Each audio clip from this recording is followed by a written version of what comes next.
You're listening to the Study Legal English podcast, the world's first legal English podcast, helping lawyers and law students become fluent in legal English.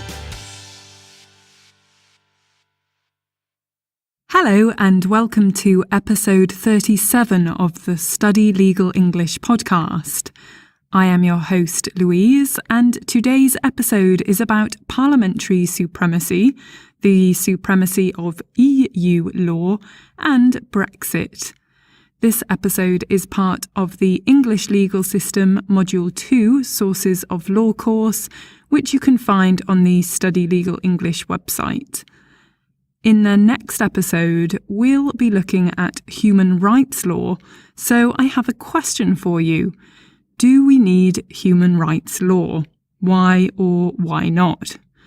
If you go to studylegalenglish.com/episode 37, at the bottom of the page you can leave a comment or of course send me an email to info@studylegalenglish.com.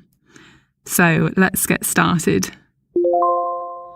If you've been following the past few episodes, you will have heard the term of parliamentary sovereignty or parliamentary supremacy come up before. Parliamentary supremacy is a very old principle of the UK's unique uncodified constitution, and it refers to Parliament being the ultimate lawmaker. This means that only Parliament has the power to create, amend or remove laws, that Parliament cannot be questioned, especially by the courts, and therefore the courts must interpret legislation according to Parliament's will, and cannot overrule a parliamentary act. This was highlighted in the case of British Railways Board against Picken in 1974. It also means that Parliament is not bound by its predecessors, so that when a recent Act of Parliament contradicts a prior one, the prior one will be impliedly repealed, and the more recent Act will be effective. That means that the old law will not apply, and instead the new one will apply. However, having listened to some of the other episodes of the podcast, for example, especially about European law, you might be thinking, really? Does this principle still exist today? Well, you would be right to think that, because it is debatable whether parliamentary supremacy still exists today. And at least there is a recognition that over the years it has significantly changed. Over the last 50 years, Parliament itself has enacted a number of acts which have significantly limited its sovereignty. These acts are related to joining the European Union, to devolution, and to becoming a party to the European Convention on Human Rights. For example, through the Devolution Acts, consisting of the Scotland Act 1998, the Northern Ireland Act 1998, and the Government of Wales Act 1998, Parliament granted legislation-making powers to the decentralised Scottish Parliament, the National Assembly for Wales, and the Northern Ireland Assembly. So through doing this, it allowed the devolved powers to make laws for themselves, and therefore gave away some of its supremacy, some of its ability to make laws for those countries. And what about the Human Rights Act 1998? Well, when Parliament enacted the Human Rights Act 1998, the European Convention on Human Rights was transposed into domestic law. This placed an obligation on the courts to interpret legislation, so far as it is possible to do so, to be compatible with convention rights. It also placed an obligation on Parliament to make law which is compatible with human rights. So clearly, Parliament's power has been limited by this. However, there is the argument that Parliament is still supreme because it will be able to repeal these acts. It can remove these acts, it can amend these acts whenever it wants to. Whether it would do that in reality is another question. And so now let's look at the effect of joining the European Union on parliamentary sovereignty. We've been discussing EU law recently, and of course we can't ignore Brexit. So in 1972, Parliament enacted the European Communities Act 1972. It was an important piece of legislation, and if we take a look at two particular sections, you will understand why. Section 2, subsection 1, states that all such rights, powers, liabilities, obligations, and restrictions from time to time created or arising by or under the treaties, and all such remedies and procedures from time to time provided for by or under the treaties, as in accordance with the treaties, are without further enactment to be given legal effect or used in the United Kingdom, shall be recognised and available in law and be enforced, allowed, and followed accordingly. Okay. So this section highlights that EU law is capable of creating enforceable rights and obligations without the need for further acts of Parliament. And therefore, this idea of parliamentary sovereignty, that only Parliament can make law, clearly no longer applied, because law could be made by the EU, and this law was really more important than law made by Parliament, because Parliament wasn't even needed anymore for certain laws to take effect. Let's look at another section. Section 2, subsection 4 of the European Communities Act 1972 goes on to state any such provision of any such extent as might be made by Act of Parliament, and any enactment passed or to be passed, other than one contained in this part of this Act, shall be construed and have effect subject to the foregoing provisions of this section. So what does that mean? What this section was saying was that all UK legislation, past, present and future, must be interpreted by the courts in a way so that it is compatible with European law.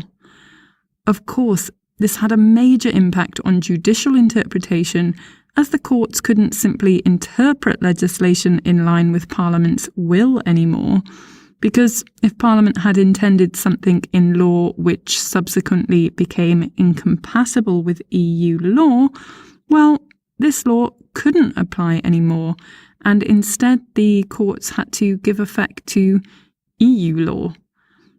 Additionally, this placed an obligation on Parliament to make law which was in line with EU law. So, sorry Parliament, not quite so supreme anymore. Additionally, although EU supremacy is not expressly mentioned in any of the EU treaties, it is a principle which has been developed through a very large body of case law by the Court of Justice of the European Union, who state that it is a principle implied in treaty provisions. Of course, this comes into conflict with parliamentary supremacy because, well, only one of them can be supreme. Let's take a look at some of the case law where the ECJ has consistently reinforced the principle of EU supremacy. Firstly, in the case of Van Genden-Loos in 1963, which you may remember from the last podcast episode, in this case, the ECJ ruled that the community constitutes a new legal order of international law for the benefit of which the states have limited their sovereign rights. So you might remember from the previous episode that this case established the doctrine of direct effect, showing that EU law was absolutely capable of creating legal rights enforceable by natural and legal persons. so quite an important source of law. Next up, the case of Costa against ENEL in 1964 established that the transfer by states from their domestic legal systems to the community legal system of the rights and obligations arising under the treaty carries with it a permanent limitation of their sovereign rights, against which a subsequent unilateral act, incompatible with the concept of the community, cannot prevail. Here, the court is really stating that EU law takes precedence over incompatible national law. Next, we have the case of International Handelsgesellschaft, GmbH, in 1970, which established that the law stemming from the treaty, an independent source of the law, cannot, because of its very nature, be overridden by rules of national law, however framed, without being deprived of its character as community law, and without the legal basis of the community itself being called into question. Again, it's reinforcing that EU law is supreme. In 1991, there was an important case called Factortame No. 2, in which it was held that if a UK statute was in conflict with EU law, then it would be set aside and instead EU law would be applied. Obviously, this is very important because it again highlights that EU law takes precedence over national law. So now you can see that although the principle of parliamentary sovereignty exists in the UK, nowadays it has been severely limited, although it has been limited by Parliament itself, enacting acts which have given rise to a limit on its power. And as I mentioned earlier, Parliament does have the right to repeal or amend or completely remove those acts. And that brings us on to the next point, which is Brexit. So what about Brexit? There are so many things to say about Brexit. However, here I'm just going to speak about Brexit in relation to parliamentary sovereignty. So let's go. Firstly, I'll give you some context, although I'm sure a lot of you out there have been following what's happening in the media. So, in 2015, Parliament enacted the European Union Referendum Act 2015, giving provisions for holding a non-binding referendum where citizens could vote on whether the UK should remain in or leave the European Union. On the 23rd of June 2016, the referendum was held, and despite opinion polls showing a clear majority in favour of remaining, the result said otherwise, which was quite a surprise for quite a lot of people. The Leave campaign won by a small majority of 52% compared to 48% voting to remain. So what next? The European Referendum Act gave no provisions as to what to do after the referendum. However, there was, of course, minimal guidance given in Article 50 of the Treaty on the European Union. The process of leaving the EU is governed by this Article 50, in which the member state who decides to withdraw must notify the European Council of its withdrawal, and this triggers a negotiation period, hopefully resulting in an agreement to govern the future relationship between the EU and the member state, and that once this agreement is in force, European law may cease to exist either immediately or 2 years after triggering Article 50, or until a specified date which is agreed between the EU and the withdrawing member state. But, of course, if the government decided to leave after the referendum and triggered Article 50, it would not only be starting a process which would lead to repealing a lot of EU law, it would also lead to removing a lot of rights of UK and European citizens. But what about parliamentary sovereignty? I thought Parliament was the only one who could make, amend and repeal law, hey? Well, in fact, is it even necessary to follow the referendum? Let's look at a couple of these questions relating to parliamentary sovereignty and Brexit. Firstly, could the UK government have legally ignored the result of the referendum? From a legal perspective, yes. The European Union Referendum Act 2015 gave provisions for holding a referendum, but did not make the outcome of this referendum legally binding. Because if Parliament had said that the referendum was binding, this would mean that Parliament was seeking to bind its successor, or, in other words, that a future Parliament would be bound by its predecessor, which of course goes against parliamentary sovereignty. And as a side note, in the past, referendums across Europe have been ignored quite a few times. So following the referendum was not a question of law, but rather of politics, because of course overriding the will of the majority of the population, albeit a very small majority, would be arguably undemocratic. Okay, then we have another question. Can the government trigger Article 50 even though this is going to change law? I thought that was Parliament's role. So this question was discussed in the case of Miller against the Secretary of State for exiting the European Union in 2016. The court considered whether the government could exercise prerogative power in order to leave the EU, or whether Parliament needed to legislate before Article 50 could be invoked. Prerogative power refers to a set of powers of the British government and monarch. They are not written down and instead have developed over time and are quite difficult to define. They refer to actions that only the Prime Minister or ministers or the monarch can take, such as a declaration of war. It's an action they can do without the necessity of legislation. So, in the case of Miller, the administrative court held that the government cannot use prerogative powers to leave the EU. This is because not only would this change a law enacted by Parliament, the European Communities Act 1972, it would effectively remove this act, and that would undermine parliamentary sovereignty.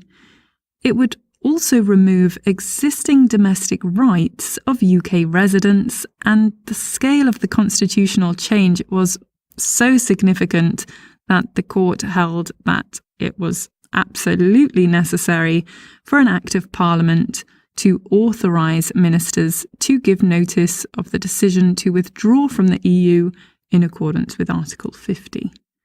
So, following this judgment, Parliament enacted the European Union Notification of Withdrawal Act 2017 in January 2017, and this empowered the Prime Minister to invoke Article 50. And on the 29th of March 2017, Article 50 of the Treaty of the European Union was invoked, triggering a 2-year period in which the UK will leave the EU on March the 29th, 2019. Of course, leaving the European Union has lots of legal implications for the UK. What is going to happen to the whole body of EU law which applies in the UK and from which so much of our national laws are derived? At this stage, it seems that following the withdrawal on the 29th of March 2019, there will be a transition period in which the European Court of Justice will remain the ultimate arbiter and the acquis communautaire will continue to apply. And after this, who knows? All I can say is that in a modern, globalised society full of international treaties and unions, it seems incredibly anachronistic, and by that I mean out of date, out of time, out of place, to expect or even desire full parliamentary sovereignty. What do you think? So that brings us to the end of this week's episode. Next time, we'll be looking at human rights law. So I have a question for you, as I mentioned at the beginning of this episode.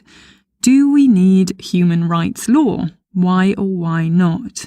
You can leave your comments at studylegalenglish.com/episode 37. At the bottom of the page, you can find a place to leave comments.